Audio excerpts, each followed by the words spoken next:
Good evening, everyone, and welcome to Mystery at the Library.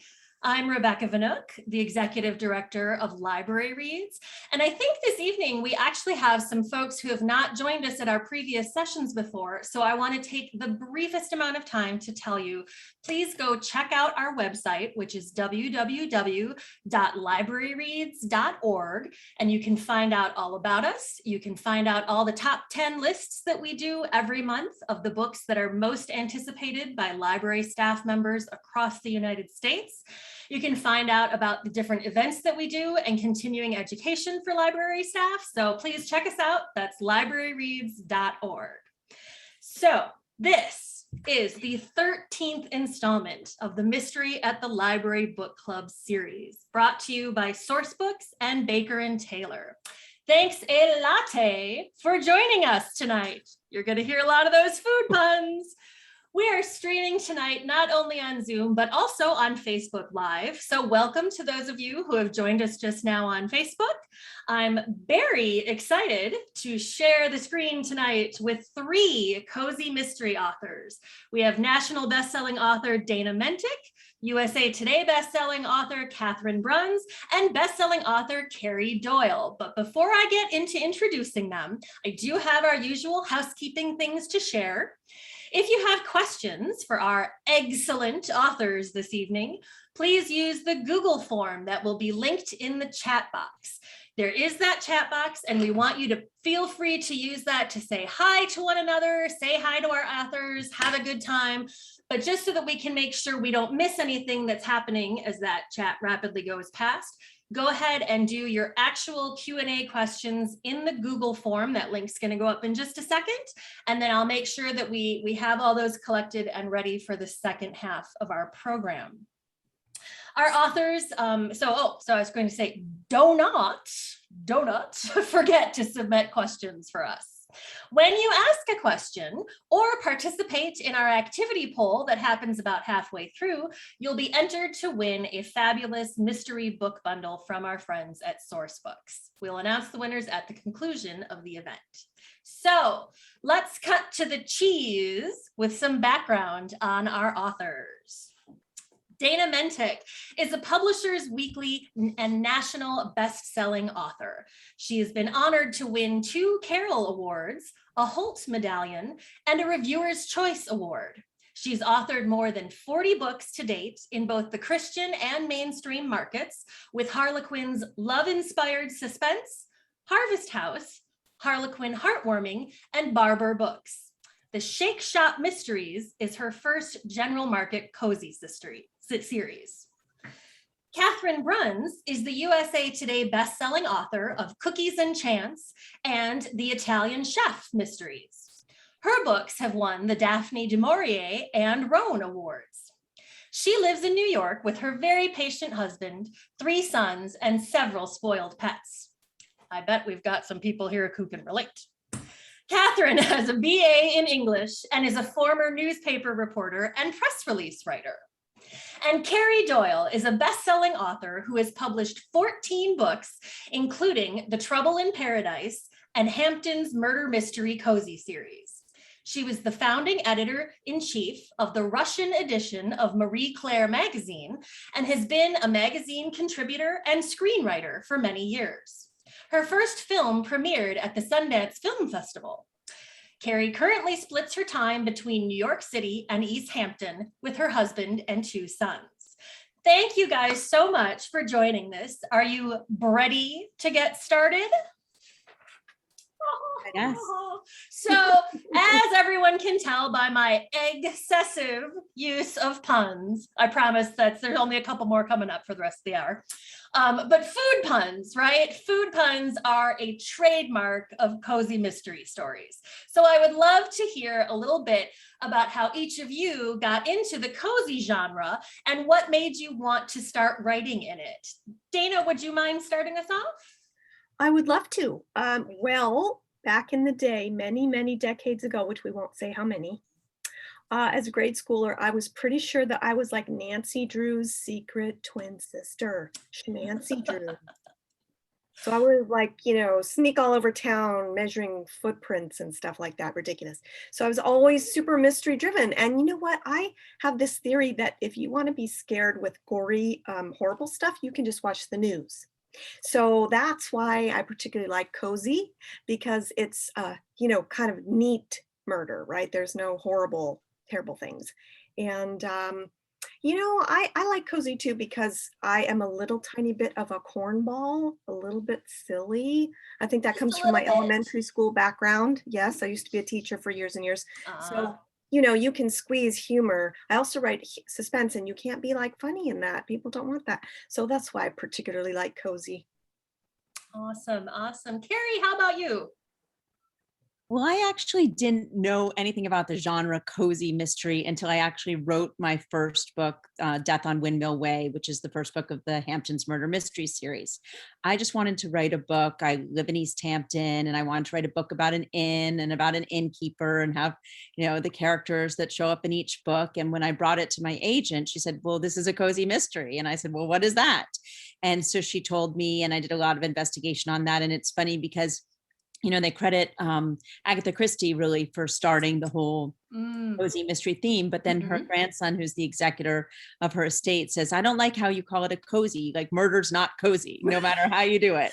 It's gory, it's fatal, it's bloody. But I think we all write books that are, as Dana said, sort of softer murders and not gritty and violent. And so it's really about the characters and the people with the murder mystery twist. So that's why I like writing it.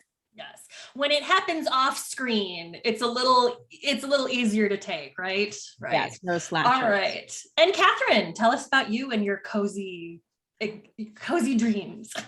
Cozy extravaganza. Yes.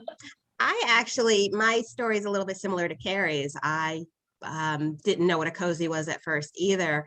I knew since I was 8 years old I wanted to be a writer, and I loved mysteries. It was Laura Ingalls Wilder, and it was Nancy Drew for me when I was a kid. And then I graduated to Agatha Christie, Janet Ivanovich, Sue Grafton. And I knew I always wanted to be a writer, but it seemed like decade after decade passed and I didn't really do anything. Oh, tomorrow I'll write that book. And then finally, when I did write one and I submitted it to an agent, she's like, oh, you just wrote a cozy mystery. And I was like, okay, what's that? So, like, did I? And I had read some, but Okay. I didn't know that they were classified as cozies. And then I made some changes along the way, and I guess I kind of fell into it too. So Excellent.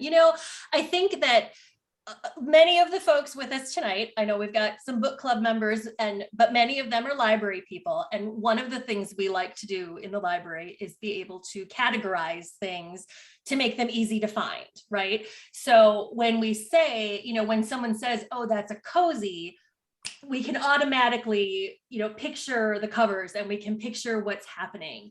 And I find that in many ways, the cozy mystery subgenre of mysteries is accessible to a very wide range of readers, as opposed to like hard-boiled fiction or, I used to have a big thing for serial killer books, and there's only so many of those you can take before, as Dana said, the world is already enough. We don't necessarily need that in our reading.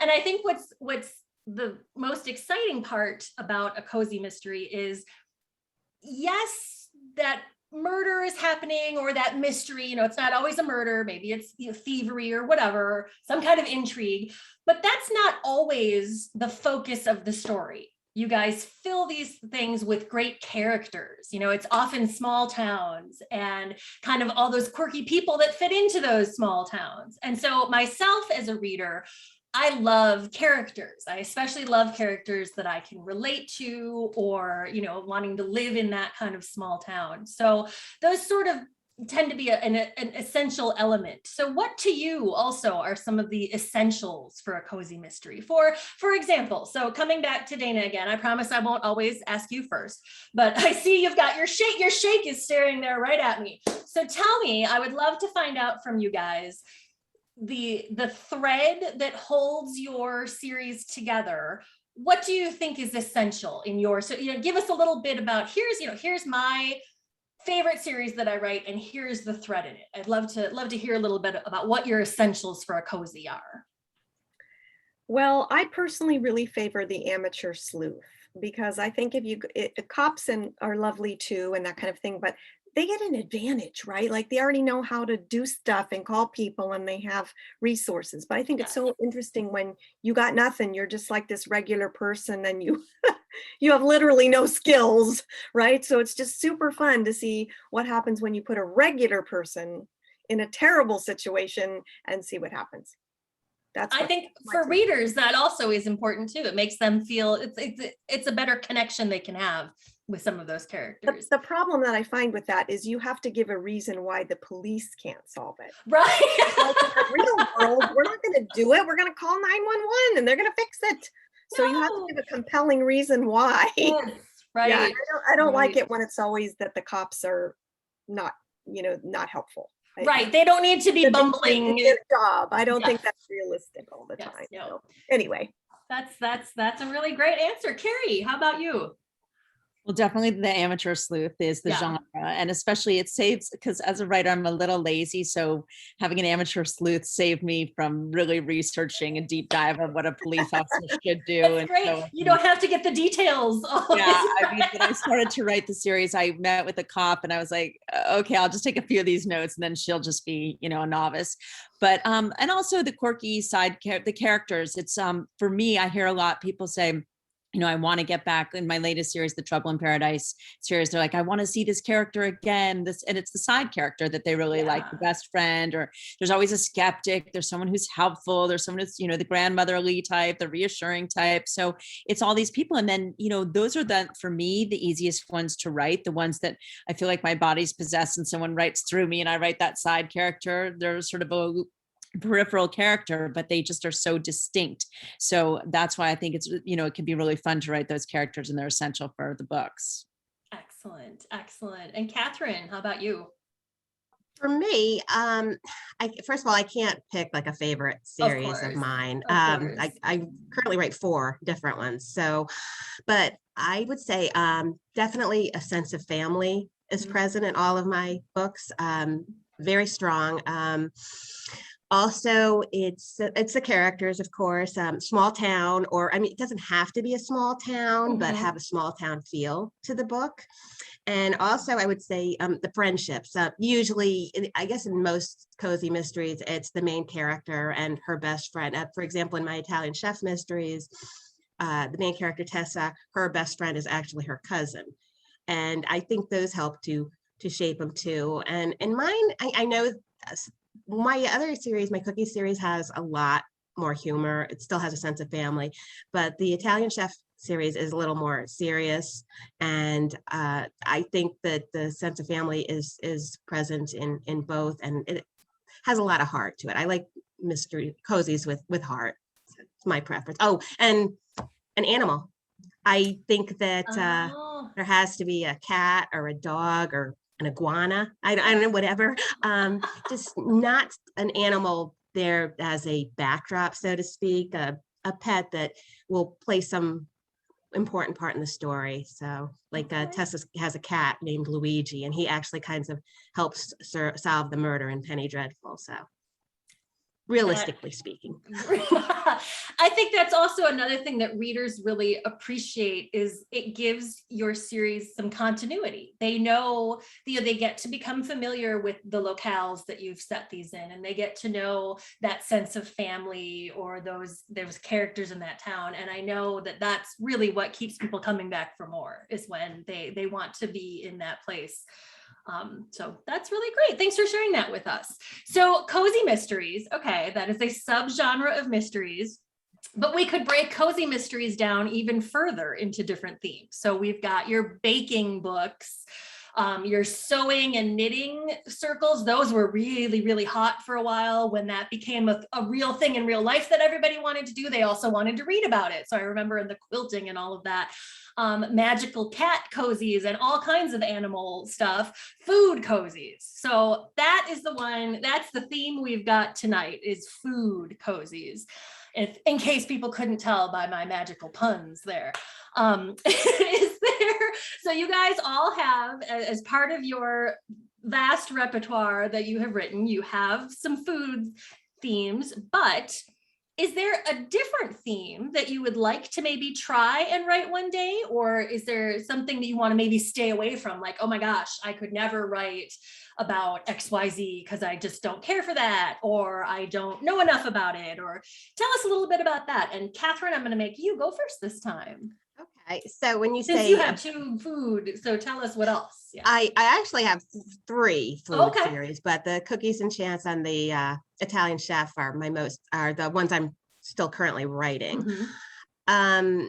I would say if I was going to try different type of cozy, you're saying, or a different genre? You know, anything, whatever. What do you Okay. think? What do you think? I'm actually working right now on a premise for a psychological thriller, which I've Ooh. always wanted to write. So in the middle of that, that's kind of postponed for a little while because I have a deadline I have to meet for next month. But if there was one genre of cozy that I would never write, it would be a sewing one, because I know absolutely nothing about it. I can barely thread a needle.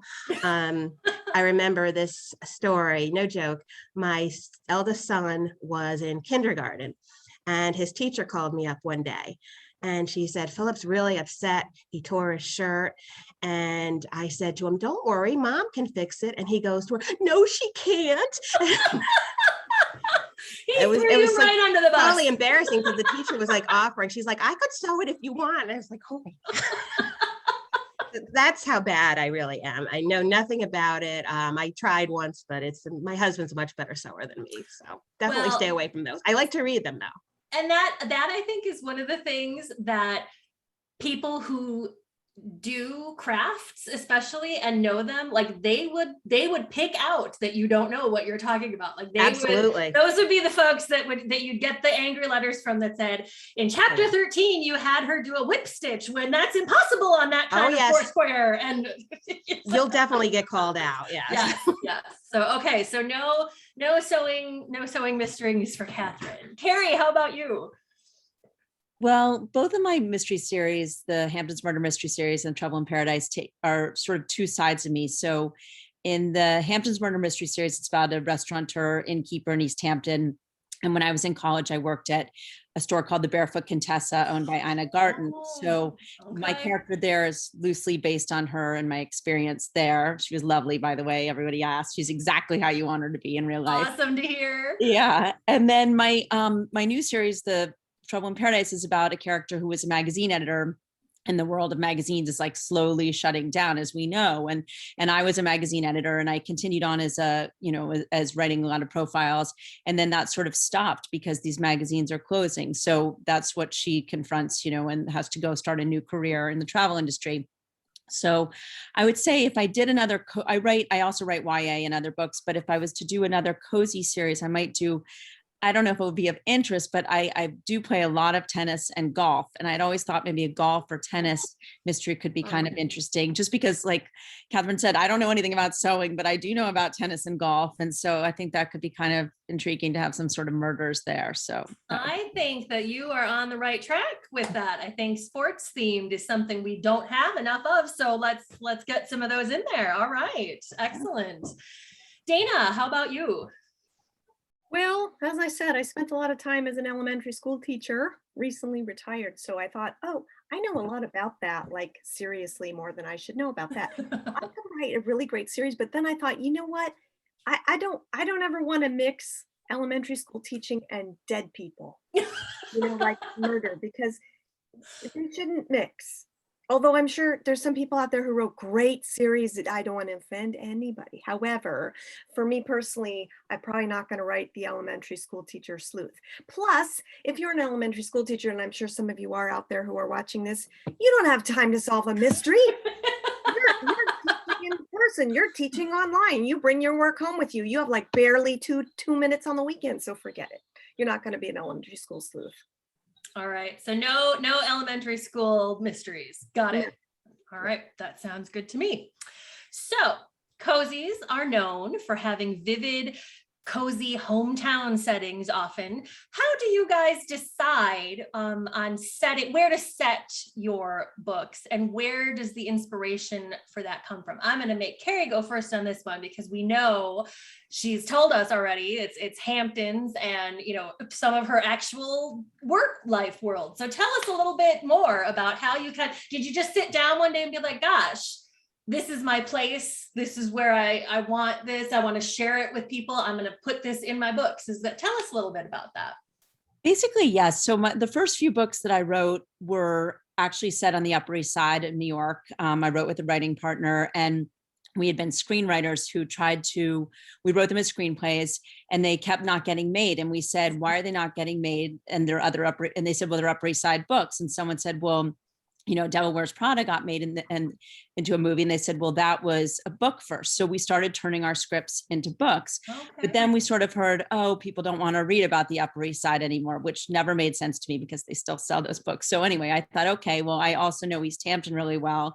And I spent, so much time here. So that was my first series because I knew it very well. And then my new series is set in a fictional island called Paraiso, which is loosely based on the Dominican Republic, where I've gone every year with my family for the past 14 years. So that's another place I knew really well. And then the timing worked out that I actually was there during when the whole pandemic started, and I had to come home during it. So I immediately wrote the book, It Takes Two to Mango. It was still fresh in my mind. And actually, while I was in East Hampton, in my mind, I was finishing my vacation in the Dominican Republic because I was writing about it. So every time I write that series, I'm on the third book now, and it takes me back there. I'm on vacation. So it's been really amazing. It's a great way to transport yourself. Yeah, that sounds really amazing. Awesome. Dana, how about you and your settings? Oh, California is a wild and wacky state.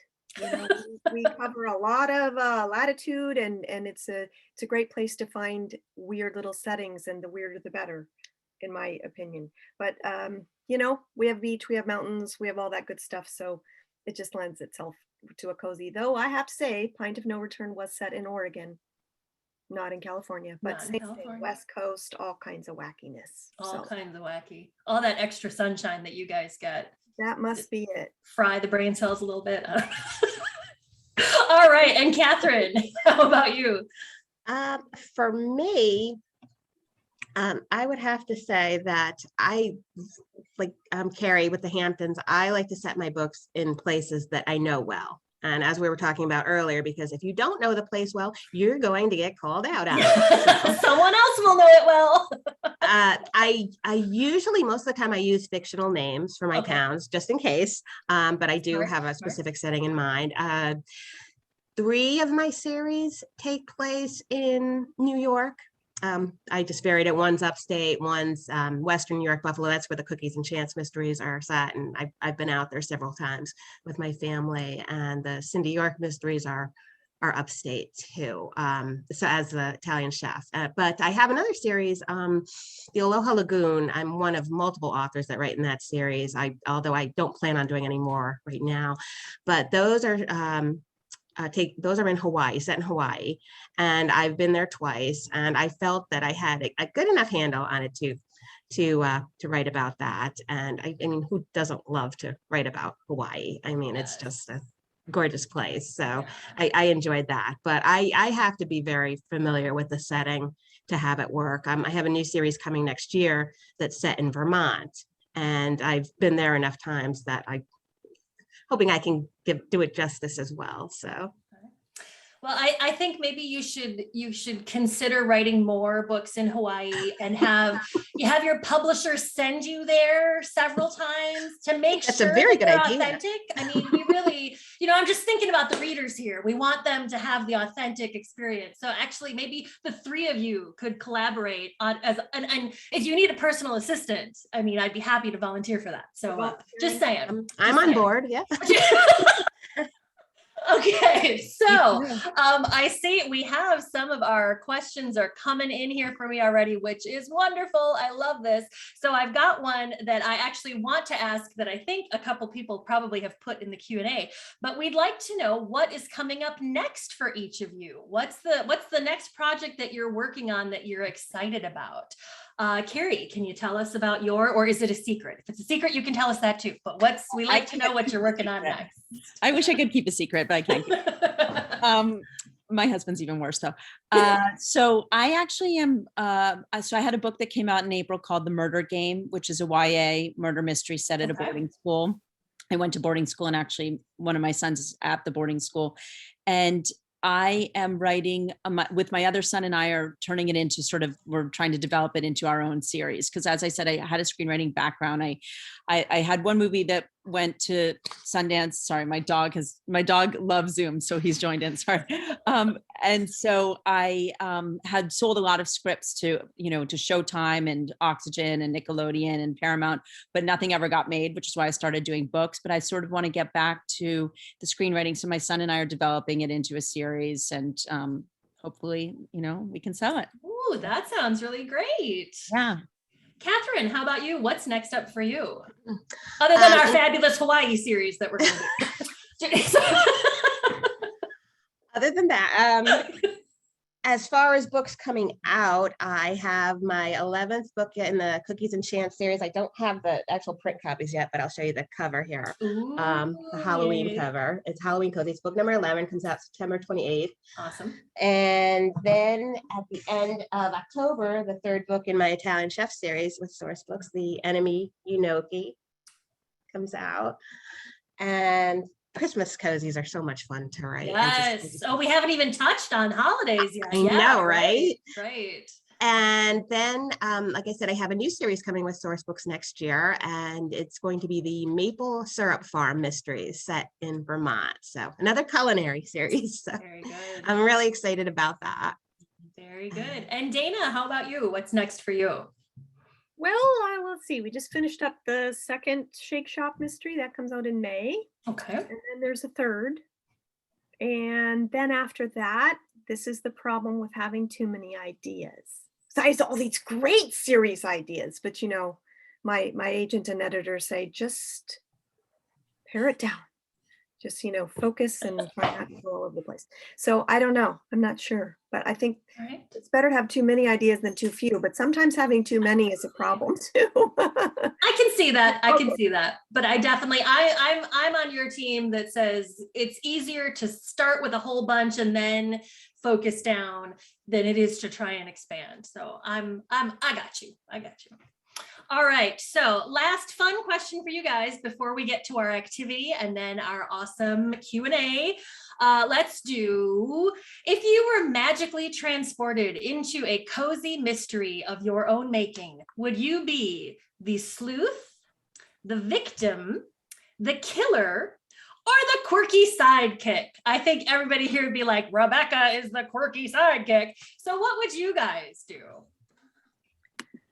Well, geesh, I would have to be. Can I answer? You can answer. Yes, we've put our poll up because that's going to be our activity. But I want you guys to answer that.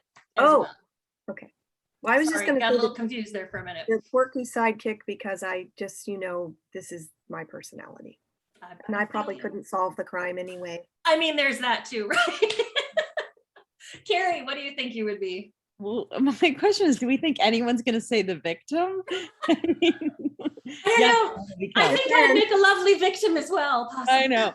Yeah, I guess quirky sidekick, because although I write about sleuths, I'm not brave enough to be a sleuth. So I don't even need to be quirky. I'd be along for the ride and let them do the thing. And I'd probably be the naysayer, like, you sure? Let's just call the police. That's so nerve-wracking, So I'll be that. I'll be the nervous sidekick. There you go, like the nosy neighbor. All right, and Catherine, how about you? I don't know. It's kind of a toss-up between sleuth and killer for me. There we go. Isn't that terrible? They do get to have fun, don't they? I know. There's all these different ways of thinking up ways to kill people off in the books, and a lot of times with me, the people who die are ones who really deserve it because they're so mean and rotten, to maybe the main character, somebody else. So I've done. I don't know. I've had people that get hit by a car. I've had people locked in freezers. I've had people, I don't know. I had in one of my books, the mortician was found dead in one of his own caskets. So I mean, it's fun to think. I know I sound A lot of horrible. ways to go. Excellent. So now, time flies. So we'll move along into, I told you there would just be a couple more puns. We're going to move along into the activity portion where we'll pop that poll back up again and we'll let our attendees answer the questions as well. And we've got 2 other questions for them to answer. I won't make you guys answer those, just our attendees. So we'll pop that poll up and you can choose your own adventure basically. So who would you like to be? So we've already got the answers on that first one. Now, if you're on Facebook Live with us, don't worry, you should still be able to see that poll, but they'll be entered into the comment section for you, and go ahead and comment right back. Our moderators over there will enter you in over here. And remember, every time you participate in the activity, or if you ask our authors a question, you'll be entered to win one of those mystery book prize packs. So pick your role there. It looks like a lot of people think they're the quirky side character, which there you go. Nobody wanted to be the victim. I can't say I'm surprised at that. That's I'd have to take people aside and have a little chat with them to find out what was going on if they had picked victim, but you never know. So the next question for our attendees will be, pick your location of where you would like your cozy mystery to take place. So that'll pop up in just a second. There it is right there. And while people are taking that poll, I want to take this moment to ask our wonderful panelists here, what kind of books you all like to read? Do you read in your cozy mystery genre, or do you like to step away from that to sort of clear your head a little bit? We always like to know what other people are reading, especially authors, since you're so immersed in the book world. Dana, if you wouldn't mind me picking on you first again, can you tell us a little bit about things you like to read? Well, first of all, people always ask me if I read my own books, and I answer, no, I already know how it ends. And I don't want to know there's a mistake. If you find a mistake in my book, don't tell me, because I don't want to know. But I pretty much read everything, except for I'm not a big fantasy person and nothing too graphic, but I usually listen to an audiobook and read a print book. So, I love audiobooks, don't you? Oh, I love them. I listen to them every minute I can. So that's how great. I double my reading pleasure. Very cool. Do you happen, I'm asking you like off the top of your head, so if you have to think about it for a minute, that's okay. Do you have particular narrators that you like? Or do you like to listen story first, narrator is secondary, or do you ever choose things just because you like a narrator? Okay. Yeah, story first, but I do think the best narrator I ever heard was the man who reads the Harry Potter novels. Oh, yes. It's wonderful. Someone will put him in the chat, I'm sure, because we all, he's fantastic. I can't think of him right now, but I know somebody out there knows him for sure, big time. All right, let's see, Carrie, what are you reading, or what do you like to read when you're not? So I like Dana, I listen to cozy mysteries. I listen to them when I'm driving and when I am doing a jigsaw puzzle, which I do a lot of jigsaw puzzles all the time. So I always have my audiobook on while I'm doing it. So I feel like I'm doing 2 things at once. And I like to listen to like the MC Beaton books and Reese Bowen, a lot of the cozy. I find cozies are relaxing to listen to. I like, for some reason, the narrators are always British, no matter where it takes place. And they, it sounds so fancy and nice and relaxing. So I listen to a lot of cozy mystery books. I like to read a lot of mystery and thriller books. And I read on my computer a book, and I read a paperback as well. So right now I've been working my way through. I really enjoyed the TV show Mayor of Easttown, and the Mysterious bookshop which is located in New York City. They did a tweet. If you like that show, here's 6 books that are similar. So I ordered the 6 books, and I'm working my way through that now. So I'm reading one called Presumed Missing by Susie Steiner. And so I'm enjoying that. And then I would say my favorite book this summer, though, has been Malibu Rising, which is it's a mystery without death, but I listened to that also. That was an excellent book. I just finished finished that on Monday, actually. Fun, right? Yes, it was very good. It was Like Jackie Taylor Collins. Jenkins Reid is a great storyteller. I just sort of fell right into it. So yeah. Yeah, Good I had to suggestion. do a very long drive, and it made the first 4 hours fly by. Excellent. Excellent. All right. And then we'll ask Catherine, but I just want to let everybody know that third question for you all about how you might like to die in a cozy mystery that came up. So if you didn't see it on the screen, let us know in the Q&A and we'll pop it up again. But I think you all had a chance. But Catherine, tell us about what you like to read. I'm sorry, my phone is ringing in the background. So That's I got it okay. on mute. I hope somebody got it. Okay. I actually lately have been listening to more audiobooks just because Audiobooks on the night time tonight. wise here. Excuse me. Oh, we'll let her do her. Oh, is she good? I'm sorry. I thought somebody was going to pick that up. No, that's quite all right. That's It's my quite all right. brother-in-law being obnoxious out there. So I do enjoy audiobooks, and I like psychological thrillers. I do read cozies as well. Okay.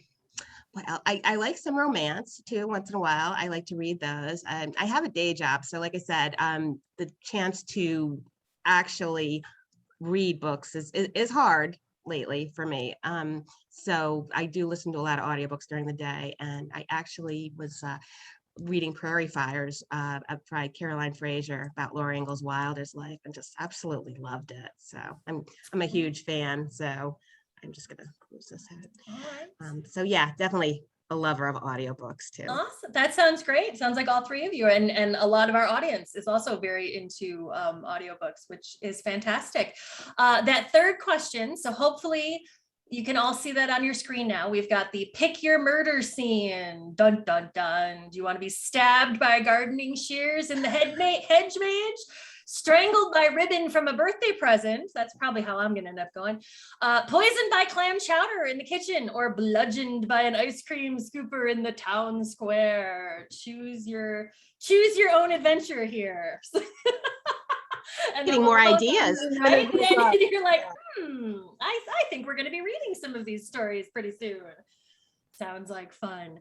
One thing I also want to just get in here real quick before we move along. Carrie, you had mentioned the bookstore that offered recommendations.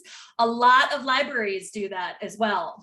So start following your local libraries on their social media accounts or check their website, because ain't nobody gonna do a book list the way librarians do a book list. We love our read-alikes, and we love to be like, hey, here's something we know is popular.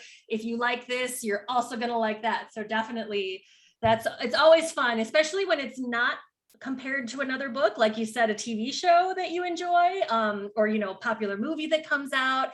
Wonderful to get recommendations for books that match. So definitely thumbs up for mentioning that. All right, so I think we can probably close the poll and figure that out. All right, there's some great recommendations there. In the chat, everybody should be able to see the title and audiobook recommendations that our authors were talking about. So go ahead and look for that.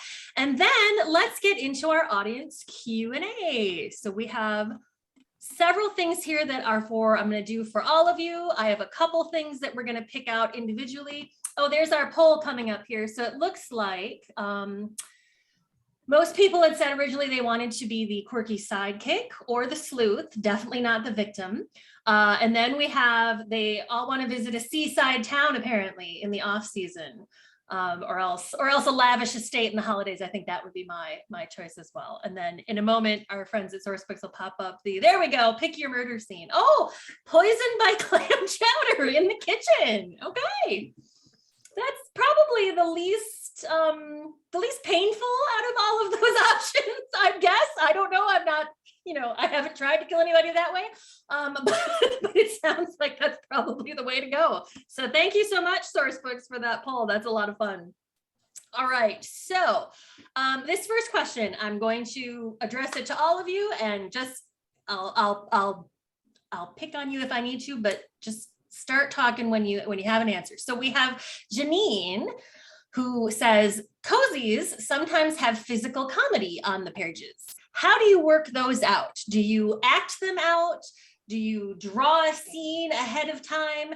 How do you, since we're not, we don't see the crimes happen on the page, and when we do tend to see any kind of violence, it's slapstick or it's comedic. So how do you kind of see those in your head and then get them out into words? Can you give us a glimpse into what writing those scenes might be like? I think my life is a series of physical comedy episodes because I'm extremely clumsy.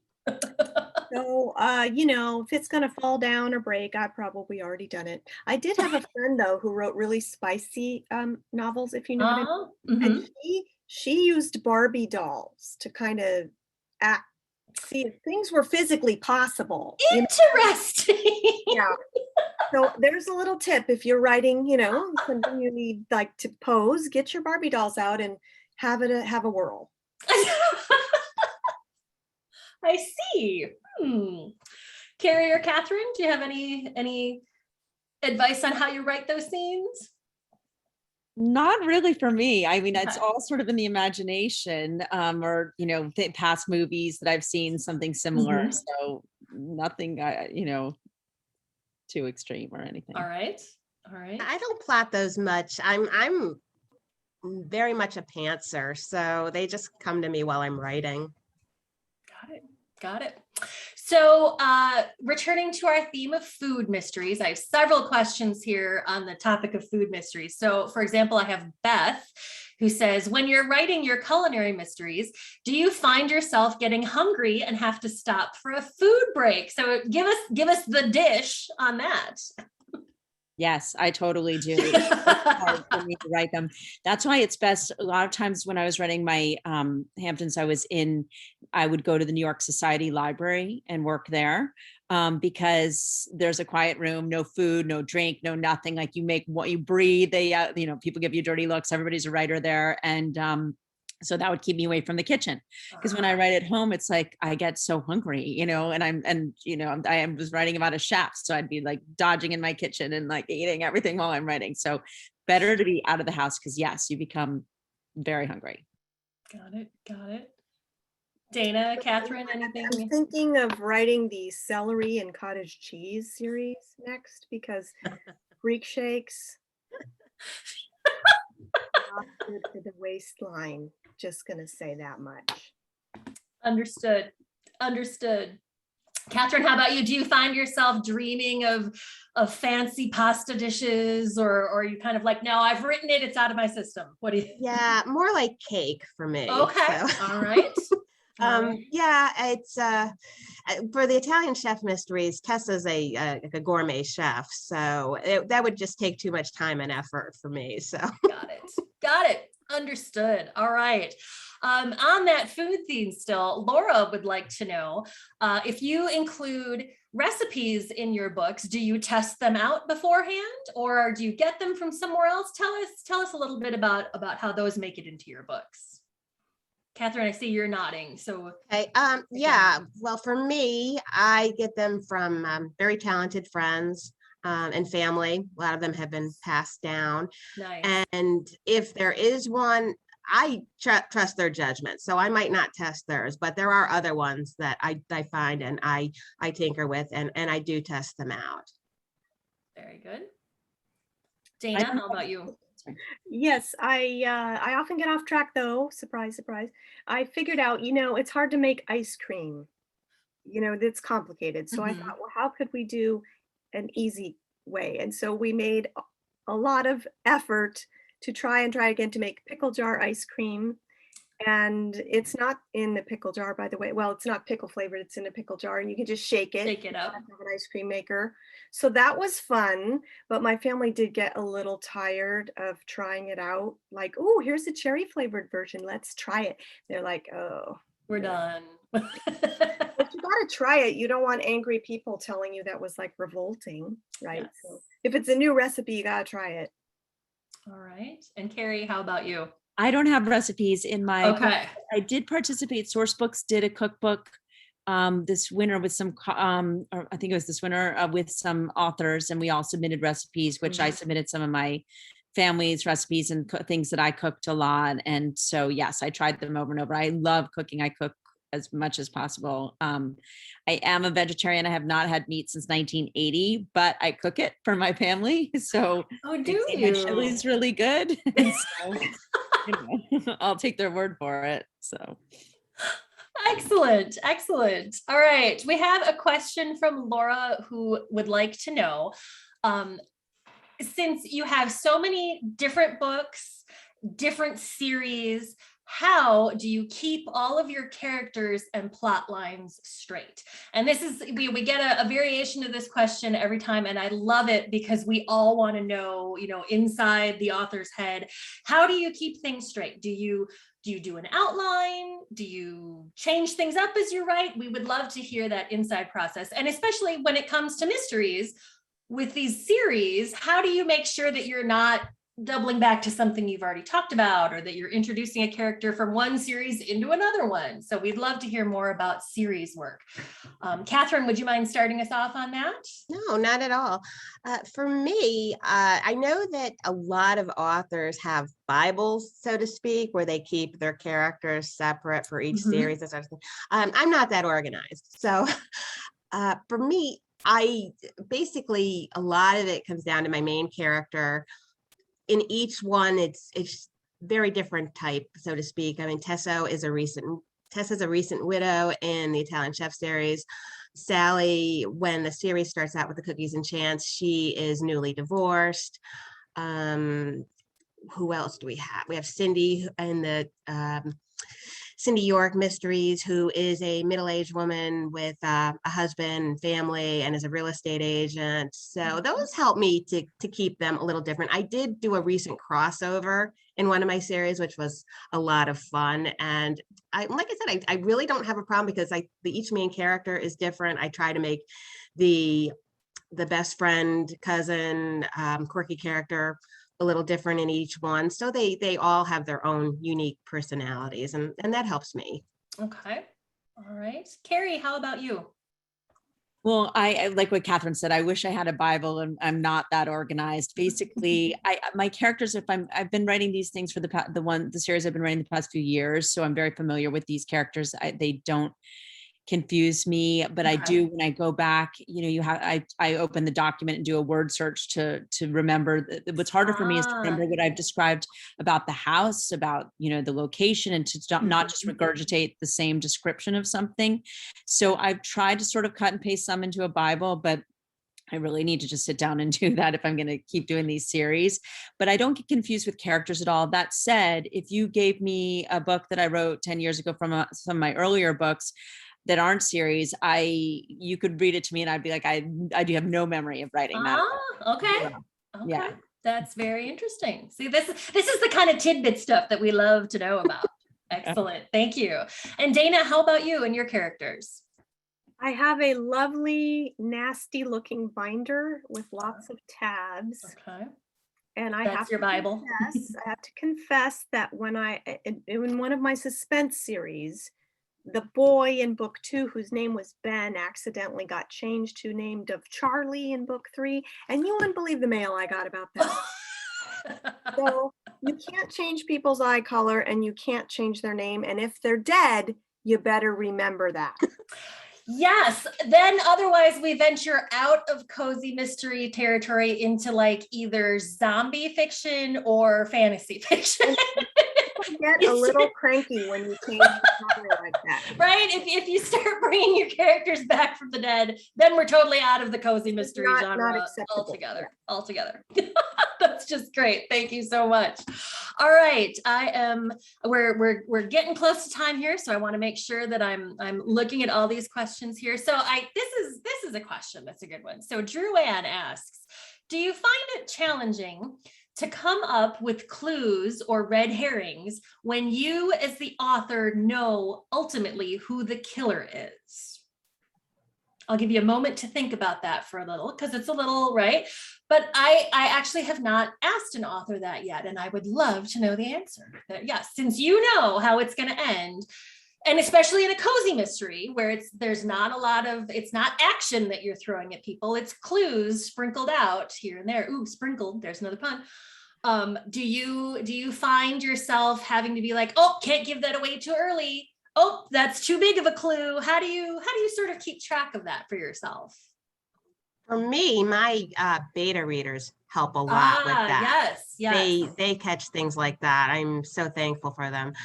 And they will point it out. And it's funny because I have two who've read all my books and they're good friends. And one is very nice with her comments. One is not so nice. Those are two very good friends to have. I love her anyway. And yeah, they always find different things in there and they'll say, well, wait a second, you put this in chapter 2, but then you did this later in chapter 9 and this is not working well for you. So that's a big help to me. And I don't always know. I mean, I start out knowing who the killer is, but sometimes I get in the middle of the book and I think this isn't working when I'm writing it. And it's like, so-and-so should not be the killer. It would be so much better if so-and-so was the killer. And then I will change it. So sometimes you have to make the clues correspond to all of the characters so that any one of them could end up the killer. That's an interesting little tidbit there. Yes. Okay, very good. Dana, how about you? Well, it's hard because mystery readers are very, very savvy. They are indeed. And I think I do such a great job. Ooh, they'll never pick up. Somebody always says, I got it in chapter 3, So I think it's a matter of not as much trying to find the clues that you need, but how to bury the clues in there. Okay. You gotta be fair. You gotta everybody has to have access to the clues, but you have to be like sneaky, sleight of hand, magician stuff. But somebody always guesses anyway, so Of course. They're very smart readers out there. Very, very smart. That's true. All right. And Carrie, how about you? Well, I feel like I'm very similar to Catherine. I mean, I have to be honest, I shouldn't even say, but some books I've written and I had no idea who the killer was going to be. I love hearing that kind of stuff. That's really interesting. But like she said, sometimes you think this is going to be the killer and then you realize, no, has to be someone else. I also think it really happens to me a lot that subconsciously, as I'm doing the whole thing, I'm putting in red herrings and I didn't know that they were going to end up being the red herring until the end. I'm like, oh wait, that was a good diversion. And I can go back and sort of amplify that a little bit because that could take someone else somewhere. And it's also talking it through. Like my sister reads everything. She was an editor. She's written 48 books. So she reads everything for me. So I can talk things through with her and she'll help me out with, what I need, where I need to go. Excellent. That is really an interesting point. And as a reader, I never thought about that before, that maybe sometimes those red herrings were supposed to be something else. I'm going to start looking for that now when I read. I'll be like, I thought it was going to be so-and-so. Maybe it originally was. Oh, that's really neat. Thanks for sharing that with us. All right. I think we've got time just for one more question here. These are wonderful questions. I love our audience. They always come up with really fresh questions, exciting things.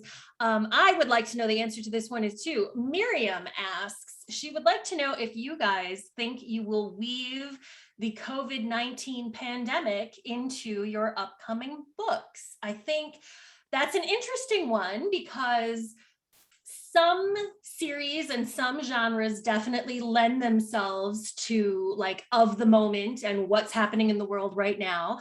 And I think sometimes maybe cozies sort of exist in their own time and space, so they don't have to acknowledge what's happening in the world. So I would love to know, as authors, do you guys plan on putting it, are we going to will people have to be masked up in your restaurants? Are you going to have, extra hand sanitizers at the tables? Tell us. I have to answer that question because I think I have an unequivocal no. Because I like fiction because it takes me out of the real world. Right. And I don't want to have nothing to do with no pandemic in none of my stories. We're living it, so we don't want to read about it. It's not fun living it. So I definitely don't want to escape into it. But I suppose if it was done well, I would read and appreciate somebody else doing it. But understood. Yeah. Catherine, how about you? I like a certain amount of reality in my cozy mysteries, but I would not add anything about the pandemic. Like Dana said, I don't think people would want I mean, I don't think most would want to read about it. We're experiencing it. Yeah. And they're cozies especially are a great escape from the real world Yes. and take you to another place. So Mhm. for me, it would be definitely no. All right. And Carrie, how about you? It's a no, other than to Okay. just kill off the character who annoyed me during the pandemic. There you Based on go. what character For all- sure. I love it. Now, I mean, I'm hoping at least that the characters in your books are all following proper sanitation methods in their kitchens. So we'll just we'll leave it with that they've No been properly COVID. vetted by the health department. There's no COVID in Upper Right? South. No Never COVID in leave cozy there. land. Yeah, I never like leave that. I there. like that. So we have a fun question that just came through from Jill, actually, and she would like to know if you have trouble walking past kitchen gadget stores without being drawn in. Now, I am not even a foodie cozy writer, and I have trouble walking past those stores. So how about you guys? And Carrie, I mean, I know having worked with the Barefoot Contessa, you must have a love for all things kitchen gadgetry. So tell I us a little bit definitely do. about I that. know. I was fortunate that my gym in the New York City is right next to Sur La Table. So I work out and then go get my, There- pizza cutter. That's free, right? Cookie cutters and all that. Yeah, I Yes. love kitchen and I love at Home Goods. We have a Home Goods here in East Hampton, and I always find that I need, a new garlic press or, something. I love a sale, so that's all on sale there. And so I'm stocking up. And you actually always do need new pizza cutters because they get dull. So I have 3 currently. Excellent. Catherine, how about you? It's funny that you mentioned pizza cutters because when Penny Dreadful came out, Tessa takes a job working in a pizza shop, and we had I had little pizza cutters to give away to people at different events. So and I had so many people say, "Oh, this was great," and they'd tag me on Facebook and say, "Oh, look, I was able to cut right through the dough with it and everything." I am a lover of kitchen gadgets myself. A huge Pampered Chef fan here. Oh, yes. I have lots and lots of Pampered Chefs. So yeah, I love me I love some them. Pampered Chef, indeed. And some of them would make great weapons too. So. This is true. That's yes. And Dana, how about you? Do you have a I have favorite kitchen gadget? delusions of grandeur, so I go into these stores like, oh, I need the herb separator contraption, and then it will never be used in life. So I mean, I think we all have those drawers of the one use gadgets, right? Right. I will tell you though, as a little anecdote, Carrie, my family actually is all vegetarian as well, and my husband just went vegan this year, and so he has been doing a lot of extra vegetable prep because I'm not cooking 2 different things. I want all the cheese on my stuff. You can make your own. But I bought him a cauliflower chopper. And at first he was like, okay, how is that not a knife? Like, what are you doing? This is dumb. And then he used it and he is like, oh my gosh, you can only use it for one thing. It's just to chop cauliflower or broccoli, I suppose. But it's sharp like a knife, but it's curved. So you can get into the stalk without disturbing the florets. Oh, wow. I might have to get that. I will. It's Sur La Table is where I got it from, actually. Okay, yeah. That's So yeah. There's my little kitchen gadget thing. So we're actually at the top of the hour per my clock. So I think we'll wrap up there with talking about kitchen gadgets, which is super fun. And I want to thank you 3 so much for spending your evening with us. This was truly fun. I know our audience, I can just see from all those things, the chat going through, that they all had a great time listening to you. I had a great time talking with you. So thank you so much. Thank you to our lovely audience. I appreciate you guys so much. Like I said, you come up with the best questions. I'm very sorry that we didn't have time to get to all of them, but thank you so much for submitting them. You were a super group. There's my last pun for the night. I promise.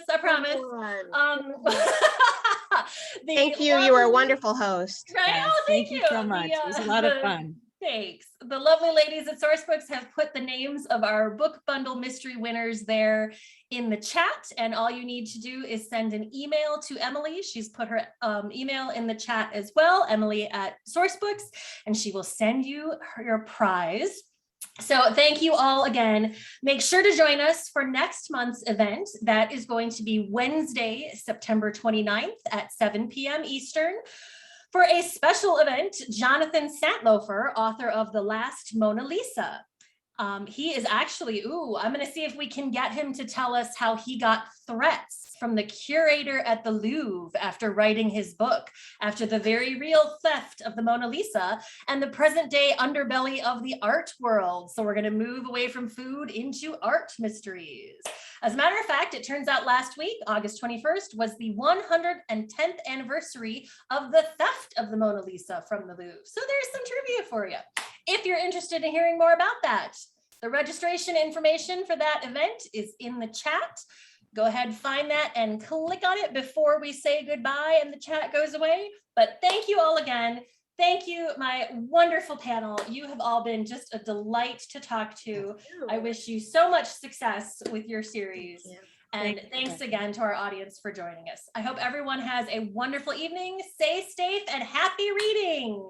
Bye. Thanks, Rebecca. Bye. Thanks for everyone. coming. Catherine and Dana. Great. I see you guys.